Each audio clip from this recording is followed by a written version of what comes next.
Hello साथियों, नमस्कार। मैं हूं रोहित और आप सभी लोगों का एग्जाम स्पॉट 95 पे स्वागत है।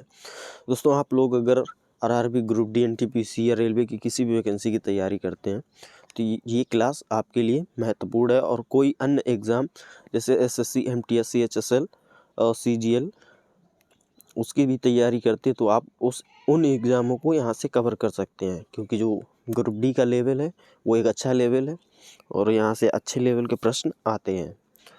तो चलिए क्लास को शुरू करेंगे। और माफ़ी चाहूँगा कि कल की क्लास नहीं हो पाई है। आज होगा दोस्तों 2 सितंबर 2022 की फर्स्ट शिफ्ट के पेपर। तो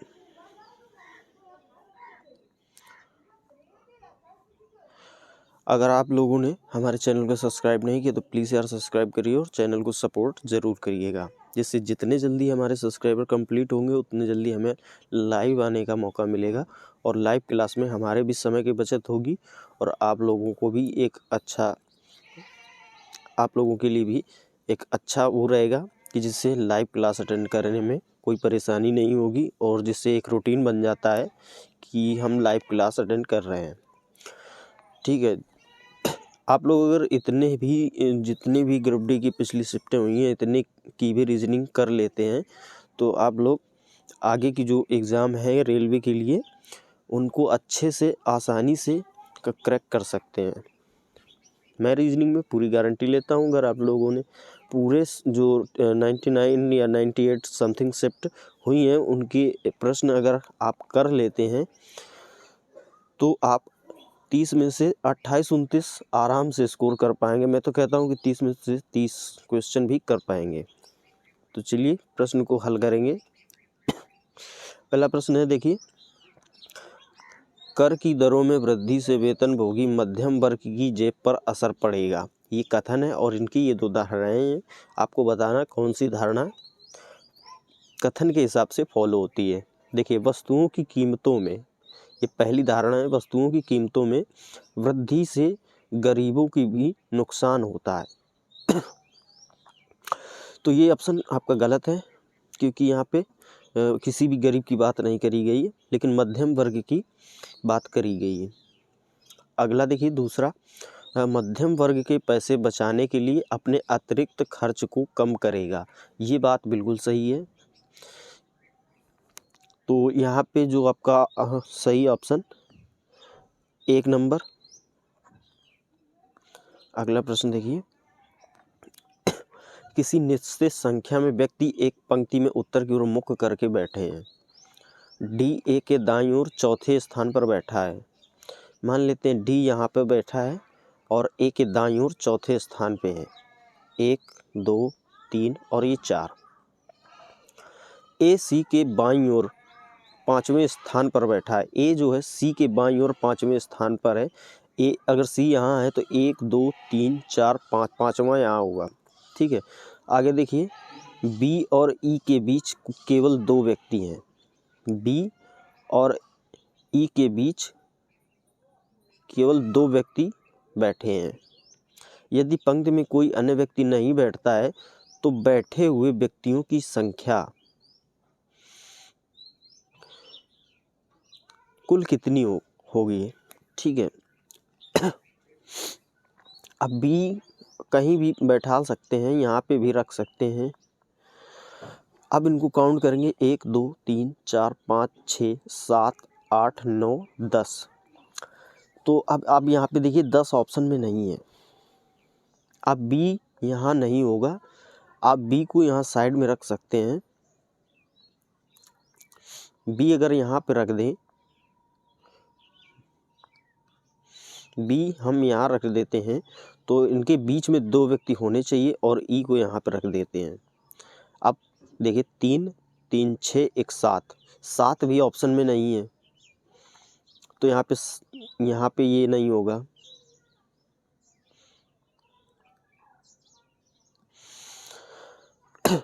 अब करना क्या होगा, अब हम बी को और एक स्थान पीछे खिसका देते हैं या बी को यहाँ पर रख लेते हैं।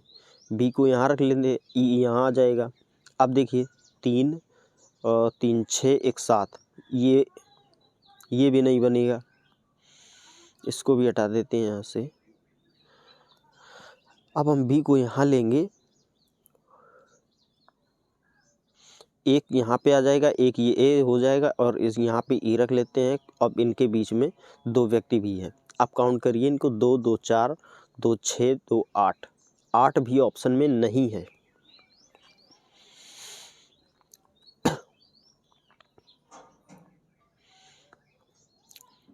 अब अगर 8 भी ऑप्शन में नहीं है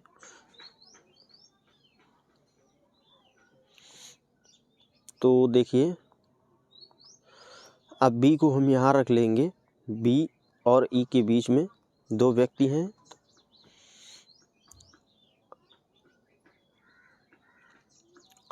अब इसको काउंट करिए, 3 3 6 3 तिरका 9। देखिए 3 3 6 3 तिरका 9, तो टोटल में 9 व्यक्ति इस पंक्ति में बैठे हैं। यही आपका सही आंसर है। अगला देखिए, 6 मित्रों P Q R S T और यू में से प्रत्येक की लंबाई अलग अलग है। एस की लंबाई 4 अन्य मित्रों से अधिक है। एस की जो लंबाई है वो 4 से अधिक है, तो ये टोटल 4 लोग और यहाँ पे टोटल 6 लोग हैं। अब यहाँ पे 5 लोग बैठ चुके हैं, ठीक है। आर की लंबाई केवल 1 मित्र से अधिक है। आर की जो लंबाई है वो 1 से अधिक है। यू की लंबाई टी से अधिक है।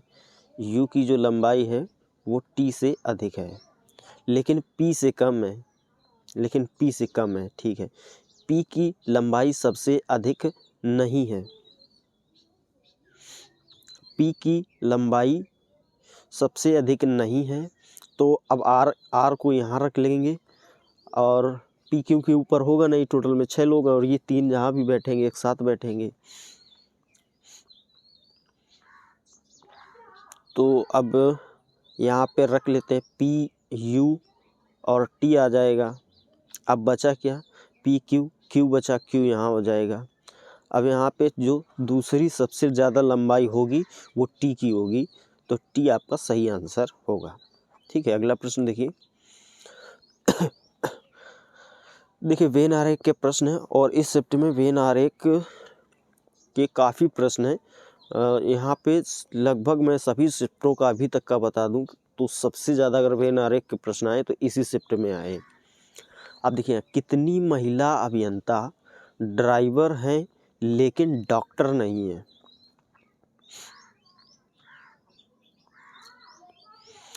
देखिए यहाँ पे जो अभियंता है वो इंजीनियर हैं और ये फीमेल हैं और ये ड्राइवर और ये डॉक्टर हैं। आपसे पूछा है कि कितनी महिला यानी फीमेल होना चाहिए, अभियंता यानी इंजीनियर भी होना चाहिए, ड्राइवर हैं यानी ड्राइवर भी होना चाहिए, लेकिन डॉक्टर नहीं होना चाहिए। तो अब ये वाला देखिए, ये जो 22 है ये डॉक्टर नहीं है, क्योंकि डॉक्टर का खाना यहाँ से यहाँ तक आता है, ये इससे अलग है। बाकी इसमें देखिए फीमेल का भी काउंट करेगा, इंजीनियर भी काउंट करेगा ये, और ड्राइवर भी काउंट करेगा इसमें। तो टोटल में जो 22 लोग होंगे वो आंसर आपका सही होगा। अगला प्रश्न देखिए। ए किसी स्तंभ ए स्तंभ बी के पश्चिम में है। ठीक है, स्तंभ ए जो है बी के पश्चिम में है, रख लेते हैं, और स्तंभ डी के उत्तर में है। तो स्तंभ ए की बात हुई है। ठीक है। स्तंभ डी के पूर्व में है। सॉरी, स्तंभ डी के पूर्व में है, और स्तंभ डी के पश्चिम में है। स्तंभ डी के पश्चिम में है, तो सी यहाँ आ जाएगा। स्तंभ बी के सापेक्ष स्तंभ डी की स्थिति क्या है? तो ये वाली जो दिशा होती है वो दक्षिण पश्चिम होती है। ये दक्षिण पश्चिम आपका राइट आंसर होगा। अगला प्रश्न देखिए। उत्तर की ओर मुख करके बैठे हुए विद्यार्थियों की एक सीधी पंक्ति में पी का स्थान पंक्ति के बाएं सिरे से 32वां है। अब बाएं सिरे से जो पी का स्थान है वो 32वां है, ठीक, और पंक्ति के दाएं सिरे से 47वां है। और यहाँ से अगर काउंट करेंगे तो 47वां होगा। पंक्ति में विद्यार्थियों की कुल संख्या ज्ञात कीजिए। अब पंक्ति में कुल विद्यार्थियों की संख्या निकालने के लिए सूत्र इस्तेमाल करते हैं लेफ्ट प्लस राइट माइनस 1 बराबर 0।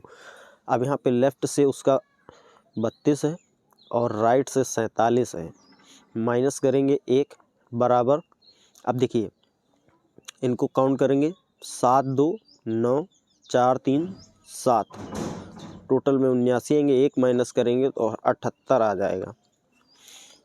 78 आपका राइट आंसर है। तो पंक्ति में केवल 78 लोग बैठे हैं। अगला प्रश्न देखिए सीरीज़ का प्रश्न है 1 2 11 36 85, आगे का नंबर फाइंड करना है।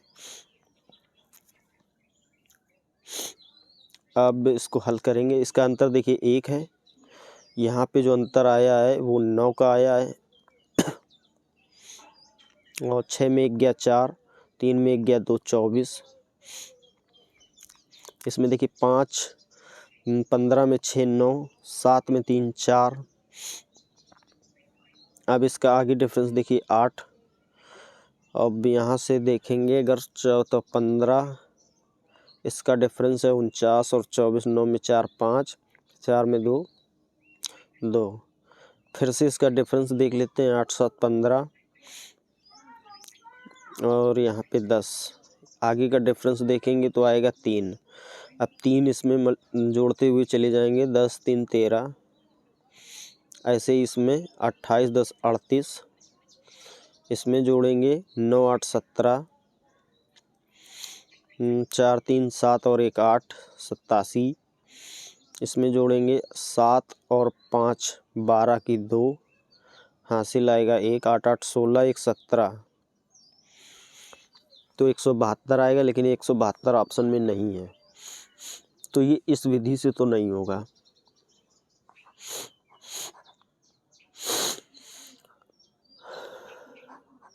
इसमें कोई दूसरा मेथड लगेगा, चलिए देखते हैं कौन सा मेथड है।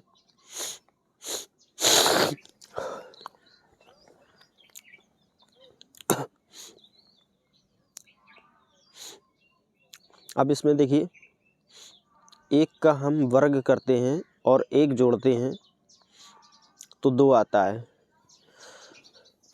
और ऐसे इसमें 2 का वर्ग 2 का क्यूब करेंगे, वर्ग ही करके देखेंगे, 2 दूना 4, अब आएगा प्लस 7 किया, ऐसे 3 का क्यूब 27 और 9, 3 का क्यूब हुआ है, यहाँ पे भी क्यूब कर लेते हैं। क्यूब करेंगे तो 3 तिरका 9, सॉरी 2 दूनी 4 दूनी 8 प्लस 3 करेंगे, ऐसे इसमें 3 का क्यूब करेंगे, 3 तिरका 9 तियाँ 27, 27 और 6 3 9 प्लस होगा। इसमें 4 का क्यूब करेंगे तो 4 चौको 16 चौको 68, क्यूब करेंगे तो 4 चौको 16 चौको 68, और 68 2 70 15 17 प्लस हुए हैं इसमें।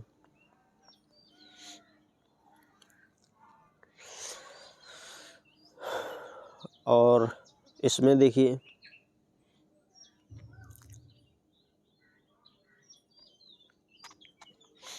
इनका भी कोई सीरीज़ यहाँ से भी नहीं बन रही है।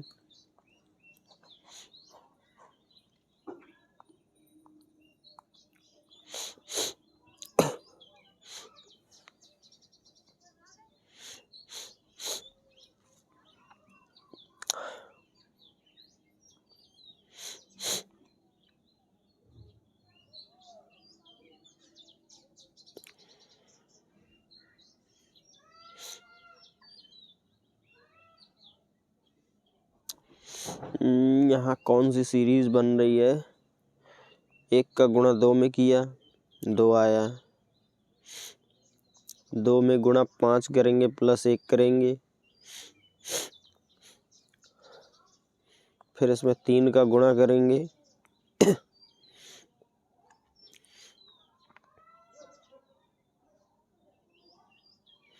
3 का गुणा किया तो 33 + 3, इसमें 2 का गुणा करेंगे तो 72, 8 5 13 प्लस हुआ है, तो ये भी सीरीज नहीं बन रही है।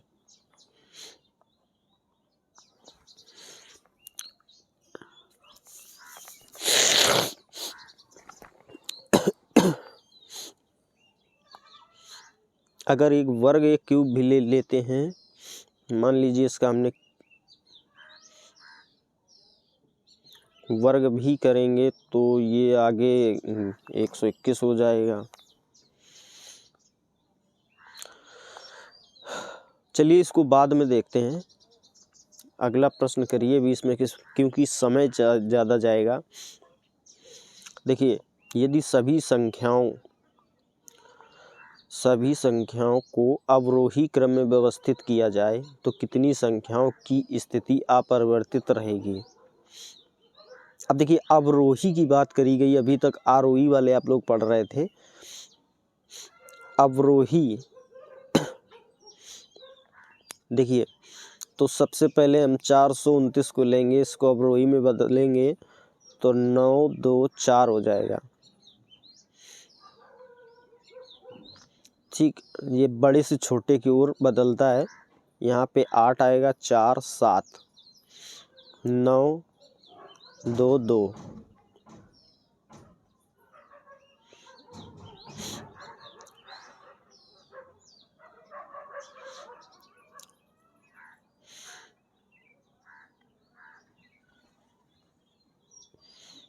ये भी हो गया। आगे देखिए इसका, तो 3 1 2, यहाँ पे 7 5 7।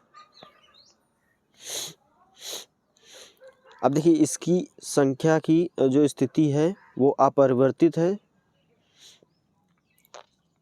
और देखिए एक इसकी भी अपरिवर्तित है। बाकी देखिए सभी की स्थिति बदल चुकी है। अब जिसमें एक की भी बदलेगी उसको पूरा माना जाएगा। यहाँ पे इन संख्याओं की स्थिति बदल चुकी है, लेकिन इन 2 संख्याओं की स्थिति नहीं बदली है, तो ऑप्शन नंबर 2 आपका राइट आंसर है। 2 संख्याओं की स्थिति अपरिवर्तित है। अगला प्रश्न देखिए। देखिए, इसका संबंध इससे है और इसका संबंध इससे है, तो आगे इसका संबंध बताना है। 2 से 8 हुआ, 6 प्लस हुए हैं, और यहाँ 6 था, 4 माइनस हुए हैं। फिर यहाँ 8 था तो 4 माइनस हुए हैं, और यहाँ 13 में 4 माइनस हुए हैं। ऐसे इसमें देखिए 4 था, 6 प्लस हुआ, 10 हुआ। ऐसे इसमें 6 प्लस करेंगे तो 6 6 12, 12 पे L होता है। ये 2 ऑप्शन गलत हो गए। अब बाकी 4 4 माइनस करेंगे, 19 में 4 माइनस जाएंगे तो 15 बचेगा, 15 पे वो होता है। अब यहाँ P है, ये वाला ऑप्शन गलत है, ये दूसरा वाला ऑप्शन आपका सही होगा।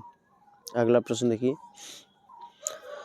निम्नलिखित में से कौन सा विकल्प उस निकटतम लगभग मान को दर्शाता है जो निम्नलिखित समीकरण में प्रश्न चिन्ह के स्थान पर आएगा।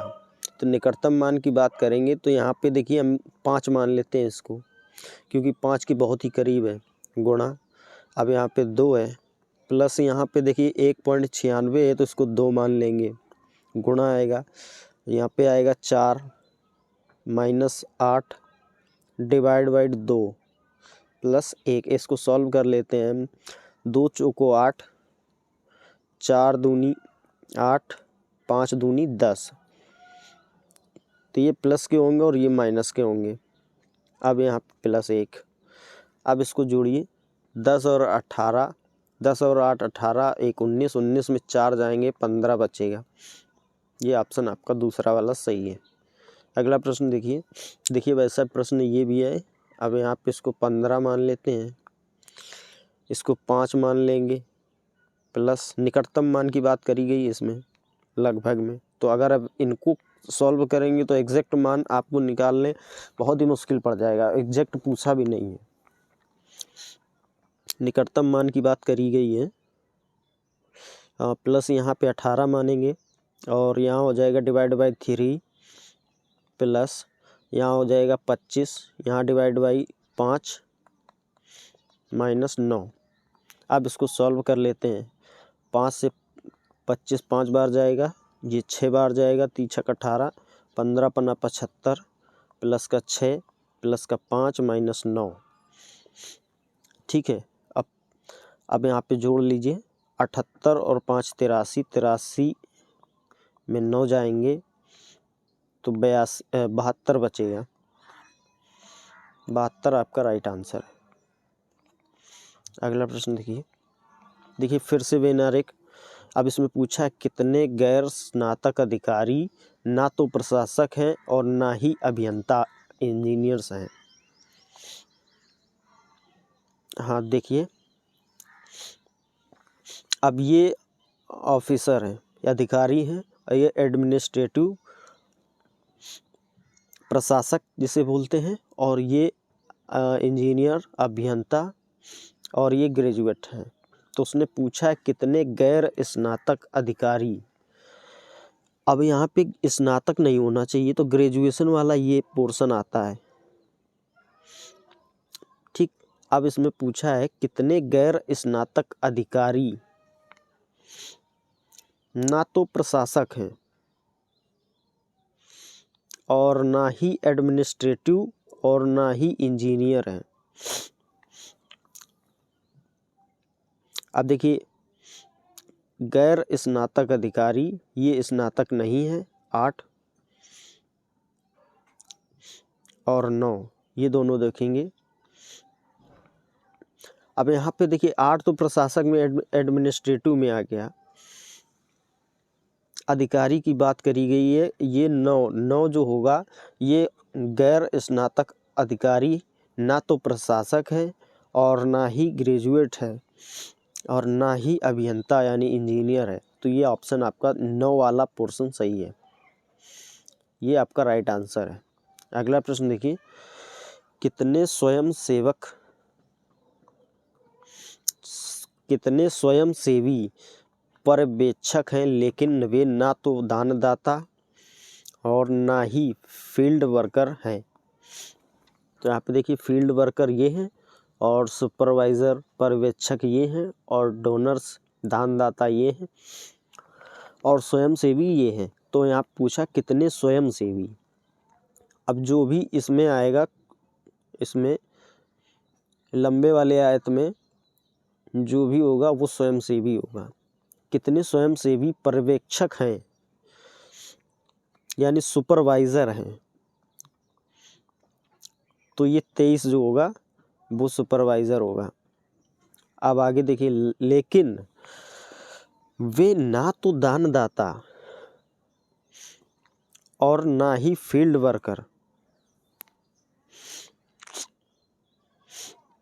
ना तो दानदाता ये भी नहीं होना चाहिए और ना ही फील्ड वर्कर होना चाहिए, लेकिन सुपरवाइज़र और स्वयंसेवी होना चाहिए। सुपरवाइज़र और स्वयंसेवी होना चाहिए।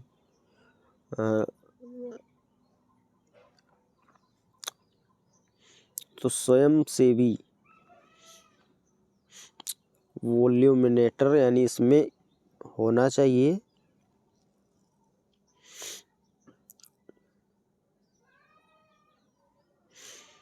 और सुपरवाइज़र होना चाहिए।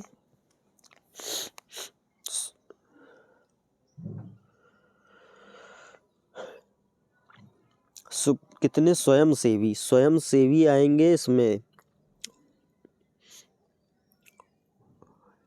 सुपरवाइज़र हैं यानी सुपरवाइज़र होने चाहिए।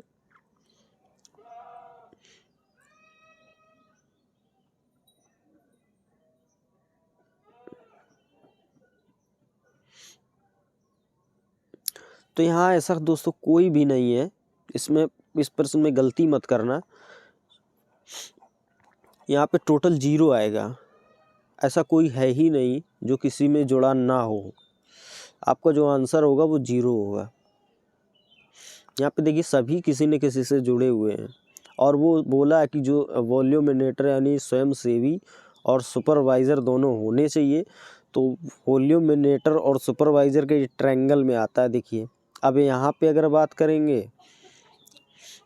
तो 23 ऑप्शन में है नहीं, ठीक, लेकिन वो इसमें डोनर्स में भी आ रहा है, तो वो इसमें नहीं होना चाहिए था। अगला प्रश्न देखिए, Y Z A B C और डी एक ही इमारत की 6 अलग अलग मंजिलों पर रहते हैं। इमारत की सबसे निचली मंजिल का क्रमांक 1 है, उसके ऊपर वाली क्रमांक 2, इसी तरह ऊपर की मंजिल के क्रमांक 6 है। डी सी की मंजिलों के बीच वाली मंजिल पर रहता है। डी और सी की मंजिलों के बीच वाली मंजिल पर वाई रहता है। अब डी और सी यहाँ पे होगा वाई। बी एक सम, चलिए 1 2 3 4 5 ये हम रख लेते हैं अभी। बी जो है एक सम क्रमांक वाली मंजिल पर रहता है। बी या तो 4 पे होगा या 2 पे होगा, लेकिन वह मंजिल क्रमांक 6 पे नहीं है, ठीक है, हम 6 पे इसको रखते भी नहीं। जेड सबसे निचली वाली मंजिल पर रहता है, हम जेड को यहाँ रख लेते हैं। डी बी के ठीक ऊपर वाली मंजिल पर रहता है। अब डी जब ऊपर वाली मंजिल पर रहेगा तो यहाँ देखिए बी यहाँ हो ही नहीं सकता, क्योंकि ये 3 लोग जो बैठेंगे वो एक साथ बैठेंगे, तो बी को यहाँ से हटाएंगे, बी यहाँ रख देते हैं। अब डी बी से इसके ऊपर वाली मंजिल पे रहता है, बी से। अब वाई यहाँ आ जाएगा और 85 सी इसको यहाँ रख देते हैं।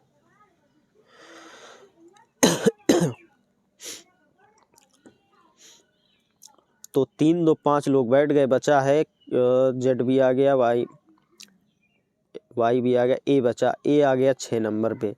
तो सबसे ऊपरी मंजिल पे कौन रहता है? 6 नंबर पे ए रहता है। ये ऑप्शन आपका सही होगा। अगला देखिए, 4 मित्र अमन, रेणु, मोहन, राकेश एक वर्गाकार मेज के कोनों पर बैठे हैं। वर्ग के आकार की मेज है, इनके कोनों पर 4 लोग बैठे हैं। सभी के मुख मेज की केंद्र की ओर हैं। अमन और रेणु के बीच केवल 2 व्यक्ति बैठे हैं।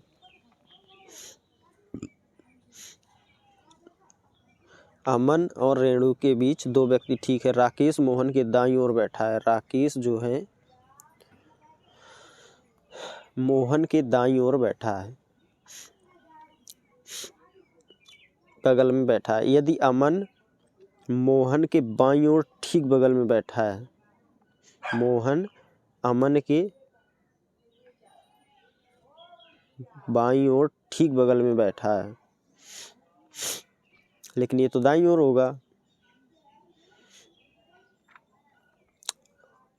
यदि अमन मोहन के बाईं ओर, अच्छा अमन की बात करी गई है तो अमन यहीं पे बैठेगा, मोहन के बाईं ओर होना चाहिए, ठीक है। अब बचा इसमें क्या? रेणु। रेणु को यहाँ बिठा लेते हैं। अब उसने कहा तो निम्नलिखित में से कौन सा कथन निश्चित रूप से सत्य होगा? रेणु मोहन के विकटता सामने बैठी है, जी बिल्कुल सही है। राकेश मोहन के विकटता नहीं है, क्योंकि राकेश यहाँ, मोहन यहाँ है, जबकि मोहन यहाँ होता तो सही होता। अमन मोहन के विकटता बैठा है, मोहन और अमन कोई विकटता नहीं है। अमन रेणु के विकटता बैठा है, नहीं, ये भी गलत है। तो ऑप्शन नंबर 1 जो होगा वो सही आंसर होगा। अगला प्रश्न देखिए, यदि उपरोक्त श्रृंखला से सभी अक्षरों को हटा दिया जाए तो इस प्रकार बनी श्रृंखला में से कौन सा ठीक बीच में स्थित होगा? तो इसको हम हटा देते हैं, जो सभी अक्षर हैं इनको हटा देंगे।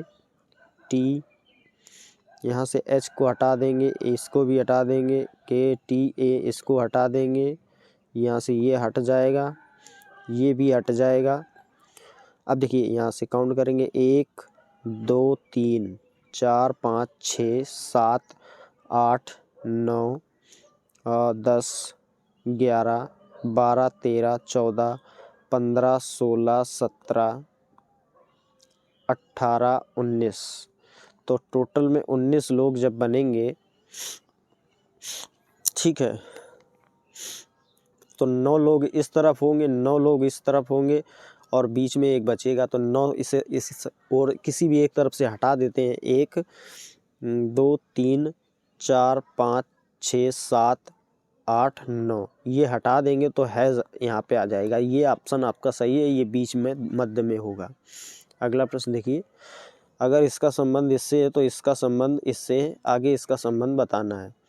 अब देखिए 5 का गुणा हमने 6 में किया तो 30 होता है, 6 का गुणा हमने 7 में किया तो 42 होता है, 7 का गुणा हम 8 में करेंगे तो 7 अट्ठे 56 हो जाएगा। एक ये इसी संख्या में एक बढ़ा के गुणा कर देते हैं, ये 56 आपका राइट आंसर है। अगला प्रश्न देखिए, देखिए कथन है इनइक्वलिटी वाला प्रश्न, या ये है निष्कर्ष। यहाँ पे बताया गया बी ई बड़ा है, ई बड़ा या बराबर है एस के। ठीक है, यहाँ पे ई बड़ा या बराबर है एस के, टी बड़ा या बराबर है ई के। टी बड़ा या बराबर, जबकि दोनों अपोजिट में आ जाते हैं, ये नहीं हो सकता। आर बड़ा है एन से, आर यहाँ है और ये इस ओर का इसका चिन्ह हुआ है, ये भी गलत है। जेड बड़ा है टी से, अब जेड यहाँ पे है लेकिन ये दोनों जो चिन्ह है ये अपोजिट आ जाते हैं, इसलिए ये भी सही नहीं होगा। तो ऑप्शन आपका एक सही है, ऑप्शन निष्कर्ष एक सही है। और ये एक वाला रखा है 3 पे, जो एनटीपीसी में प्रश्न ऐसे ही आते हैं, तो ये वाला 3 वाला ऑप्शन आपका सही होगा। अगला ये, राघव बिंदु ए से ड्राइव करना शुरू करता है और 16 किलोमीटर उत्तर की ओर ड्राइव करता है। ये बिंदु है और यहाँ से 16 किलोमीटर वो उत्तर की ओर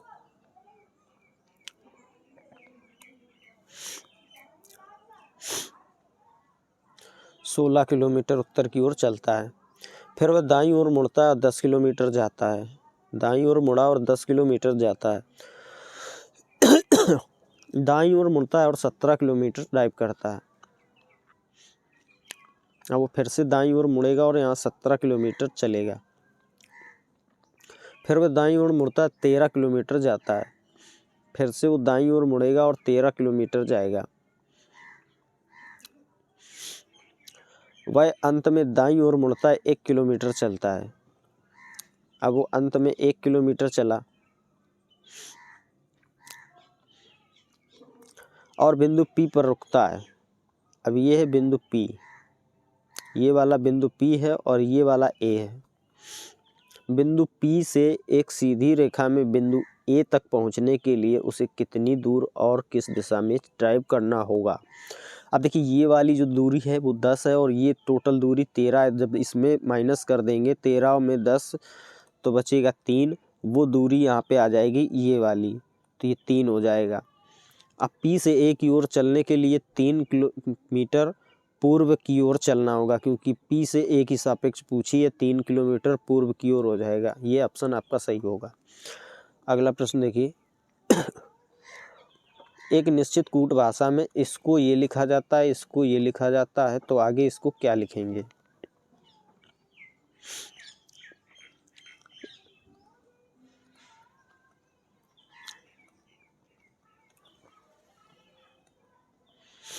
अब देखिए जी है 7 पे, ये 12 पे, 5 प्लस हुआ है। अब ये 1 पे और ये 4 पे, 3 प्लस हुआ है। ये 21 पे और ये 23 पे, 2 प्लस हुआ है। और ये सॉरी, ये 25 पे और ये 21 पे,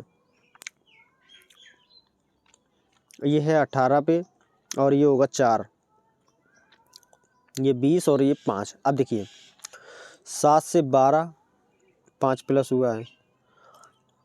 1 से 4, 3 प्लस हुआ है। 21 से 25, 4 प्लस हुआ है। 18 से 20, 2 प्लस हुआ है। और 4 से 5, 1 प्लस हुआ है। यानी 5 फिर 3 फिर 4 फिर 2 1, ऐसे इसमें देखिए सी होता 3 पे, 5 प्लस करेंगे 8 आएगा, 8 पे एच। एल 12 पे, 12 में 3 प्लस हुआ है, 15, 15 पे वो आता है। 15 में 4 प्लस करेंगे तो 19 होता है, 19 पे आएगा एस। ठीक है। और यहाँ 22, 22 में 2 प्लस करेंगे 24, 24 पे एक्स है। ई में 1 प्लस करेंगे, ई 1 प्लस होगा 6 हो जाएगा, 6 में एफ आता है, ये ठीक है। अब ऐसे इसमें देखिए एच होता 8 पे, 5 प्लस करेंगे 13 पे एम हो जाएगा, ये वाला ऑप्शन गलत है और ये ऑप्शन गलत हो गया। अब ओ 15 पे है, इसके बाद 3 प्लस हुआ तो 15 3 18, 18 पे आर आता है, यहाँ पे ओ है, ये वाला ऑप्शन भी गलत है। ऑप्शन नंबर 1 जो होगा वो आपका राइट आंसर है। अगला प्रश्न देखिए, 7 व्यक्ति A B C D E F और जी एक सीधी पंक्ति में उत्तर की ओर मुख करके बैठे हैं। एफ ई के बीच केवल 3 व्यक्ति बैठे हैं। एफ ई के बीच 3 व्यक्ति बैठे हैं। एफ के बाईं ओर केवल 2 व्यक्ति बैठे हैं। एफ के बाईं ओर 2 व्यक्ति बैठे हैं, 2 2 4 2 6 7 लोग हो गए। डी जो है ई के ठीक बगल में नहीं बैठा है। डी जो है ई के ठीक बगल में नहीं बैठा है। अब आगे देखिए, डी ए के दाईं ओर दूसरे स्थान पर है। ए के दाईं ओर दूसरे स्थान पर डी है, ठीक है। अब ये इसके बगल में नहीं बैठा है, तो अगर हम यहाँ पे रख लेते हैं ए को, तो डी आ जाएगा यहाँ पे, ठीक है। जी जो है बी के दाईं ओर ठीक बगल में बैठा है। अब जी जो है वो बी के दाईं ओर ठीक बगल में बैठा है, तो वो यहाँ बैठ जाएगा।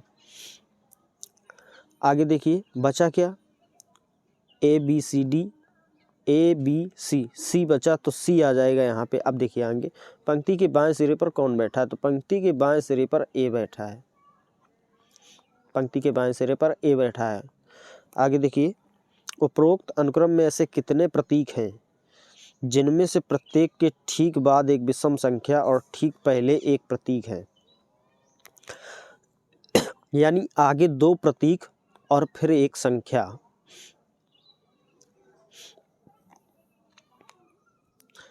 जिनमें से प्रत्येक के ठीक बाद, ऐसे कितने प्रतीक हैं, ठीक बाद एक विषम संख्या, बाद में विषम संख्या और आगे एक प्रतीक होना चाहिए। एक ये देखिए मिलेगा, यहाँ पे 2 आगे प्रतीक हैं और एक बाद में विषम संख्या है। यहाँ पे सम संख्या है, ये होगा नहीं। यहाँ भी सम संख्या है, ये नहीं होगा। और देखिए आगे एक ये मिलेगा, तो टोटल में 2 ऐसे हैं जिनके पहले एक प्रतीक है और बाद में एक विषम संख्या है। आगे देखिए, देखिए इसका संबंध इससे और इसका संबंध इससे, वही संबंध इसमें ढूंढना है। तो 14 का गुणा हम 7 में करेंगे तो 14 7 98, पहले हम सीधा सीधा इनका देखते हैं। फिर 22 का गुणा हम 7 में करेंगे तो 7 दूनी 14, नहीं आएगा। देखिए इसमें दूसरा रूल लगेगा, यहाँ 14 को हम 2 से डिवाइड करेंगे। पहले 14 को 2 से डिवाइड करिए तो 7 आता है, 7 में 14 का गुणा कराएंगे तब 98 आएगा। ऐसे 22 है, 22 को हम 2 से डिवाइड करेंगे तो 11 आएगा, और 11 को हम 22 से मल्टीप्लाई कराएंगे तो 242 आता है। 22 एकम 22, 22 2 हासिल, 22 एकम 22 और 2 24, ठीक है। ऐसे इसमें देखिए हम इसको 2 से डिवाइड करेंगे 6 आएगा, और 12 छंग 72 होता है, ये ऑप्शन गलत है। इसमें 2 से डिवाइड करेंगे तो 3 आएगा, 6 3 18, ये ऑप्शन सही है। यहाँ 5 क्या है, यहाँ पे 16 है, 2 से डिवाइड करेंगे तो 8 आता है, 8 16 8 112 होता है, ये ऑप्शन भी गलत। नहीं 16 8 128 होता है, सॉरी। और यहाँ 2 से डिवाइड करेंगे इसको भी तो 4 आएगा, 8 चौक 32 होता है, 48 है, ये ऑप्शन नंबर आपका 2 सही है। अगला देखिए, अगर इसको ये लिखा जाता है, इसको ये लिखा जाता है, तो इसको क्या लिखेंगे। अब देखिए P होता है 16 पे, R है 18 पे, 2 प्लस हुए हैं, और 21 में ये U होता है 21 पे और ये 24 पे, तो 3 प्लस हुए हैं। यहाँ 20 4 प्लस हुए हैं, 18 5 23, 5 प्लस हुए हैं, और यहाँ E 5 और यहाँ 6 11, यानी 2 से लेके 6 तक प्लस हुए, 2 3 4 5 6 इस क्रम में प्लस हुए हैं। इसमें भी देख लेंगे 2 प्लस हुए हैं। आगे 7 में 3 प्लस 10 पे ये, 8 में 4 12, ठीक है। 11 में 5 16 और ऐसे 12 6 18, ठीक है। यही रूल इसमें लगेगा। जेड में 2 प्लस करेंगे तो बी आएगा, बी सभी में है। आगे एस में 3 19 में 3 जोड़ेंगे तो 22 आता है, 22 पे वी होता है, यहाँ आर है, बाकी पी है। एच है, एच में 4 प्लस करेंगे तो 8 4 12, 12 पे एल आता है, एल यहाँ भी है लेकिन यहाँ आर है, ये ऑप्शन गलत। फिर 5 प्लस करेंगे तो जे 10 पे और 5 प्लस 15, 15 पे आता है ओ यहाँ है, यहाँ आर है, तो ऑप्शन नंबर 1 आपका राइट आंसर है। अगला प्रश्न देखिए,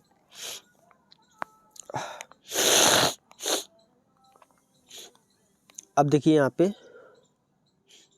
ये 7 पे और ये 12, 7 5 12, 12 5 17, 17 और 5 22, 22 और 5 27, यानी ए वाला जो ऑप्शन होगा वो सही होगा।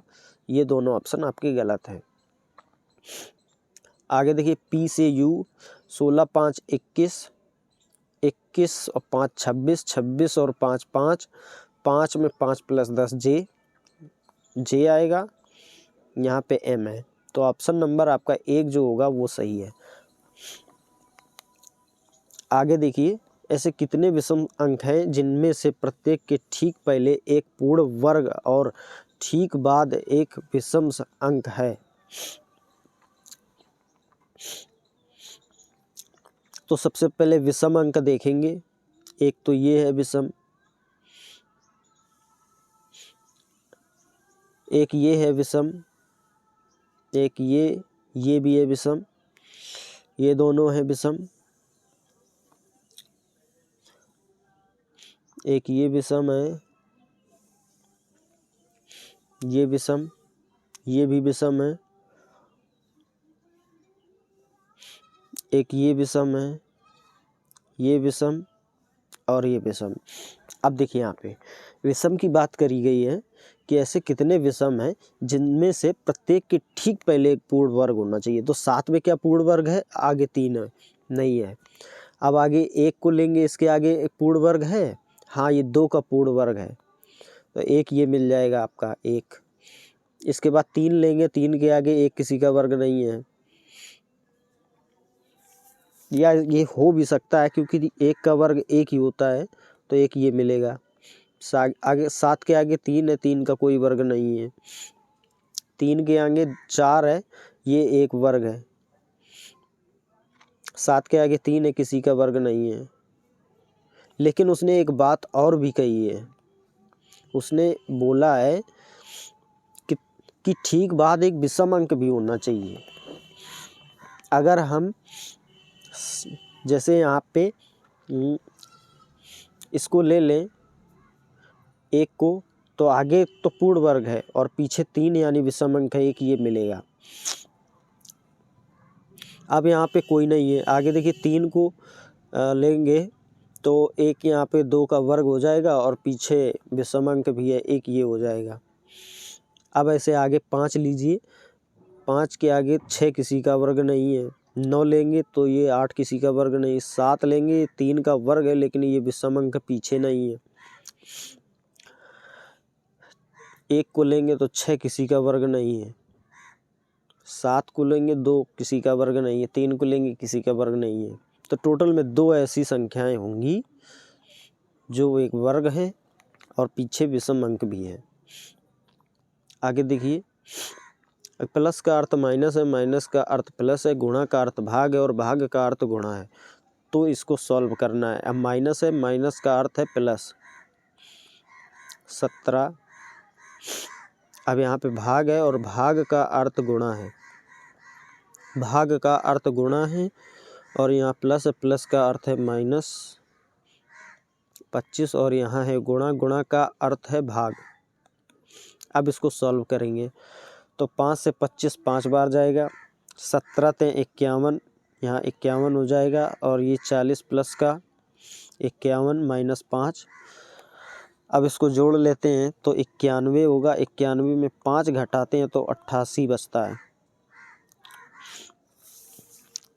नहीं नहीं नहीं नहीं सॉरी, अगर हम 91 में 5 घटाएंगे तो 86 बचेगा। ये ऑप्शन नंबर 1 आपका राइट होगा।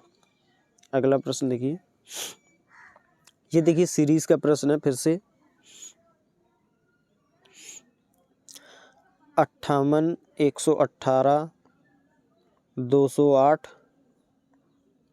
334, 718। डिफरेंस देख लेते हैं। 8 0, 11 में 5 6, 60 प्लस हुआ 8 0, 20 में 11 9। यहाँ पे देखिए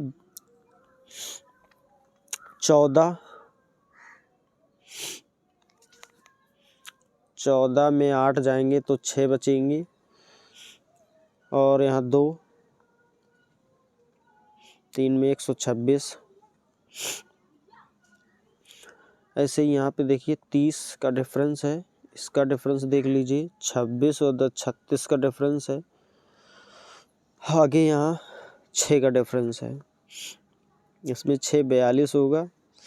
42 इसमें जोड़ देते हैं तो 6 2 8, 4 2 6, 168 हो जाएगा। और 168 में जोड़ेंगे 8 4 12, 6 3 9 1 10, 3 1 4 2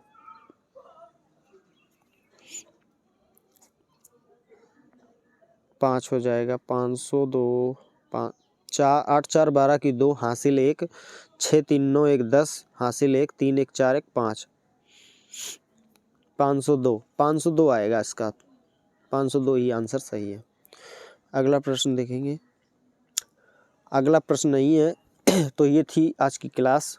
और दोस्तों एक अभी प्रश्न छूटा था, उसको देख लेते हैं कौन सा प्रश्न था। सीरीज का प्रश्न, वो भी बड़ा लाजवाब प्रश्न था यार। हाँ ये वाला है।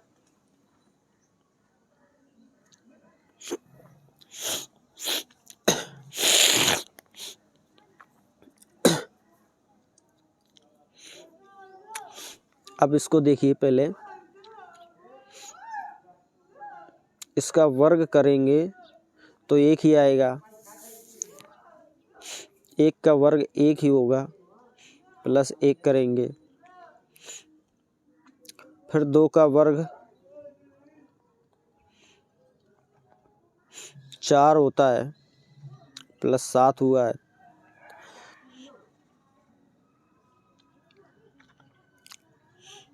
ये 6 का वर्ग, लेकिन यहाँ से बात बन नहीं रही है। डिफरेंस से भी निकालते हैं तो 2 में 1, डिफरेंस देख लेते हैं एक बार और। यहाँ पे 9, 6 में 1 5, 3 में 1 2,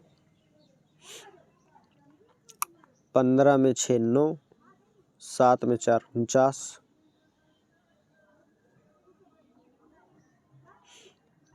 अब यहाँ पे देखिए, इसमें 1 का वर्ग कर देते हैं।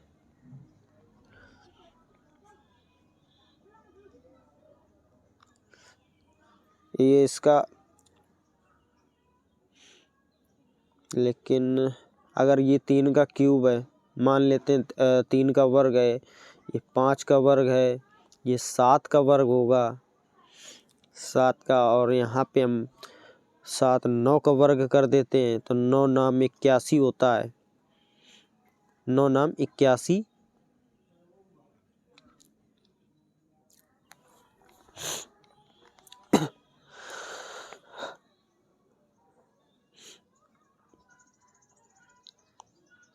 नौ नाम 81, इसमें हम जोड़ेंगे तो होता है 5 1 6, 8 8 16, 166। हाँ 166 आपका राइट आंसर होगा। ठीक है, तो ये थी आज की क्लास।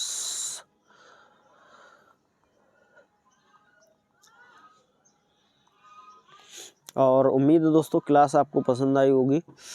और प्लीज़ यार चैनल को ज़रूर सब्सक्राइब करिए, सपोर्ट करिए हमें भी, ताकि हमें भी आगे बढ़ने का मौका मिले और हम आपको अच्छा कंटेंट आगे प्रोवाइड कराने की पूरी कोशिश करेंगे।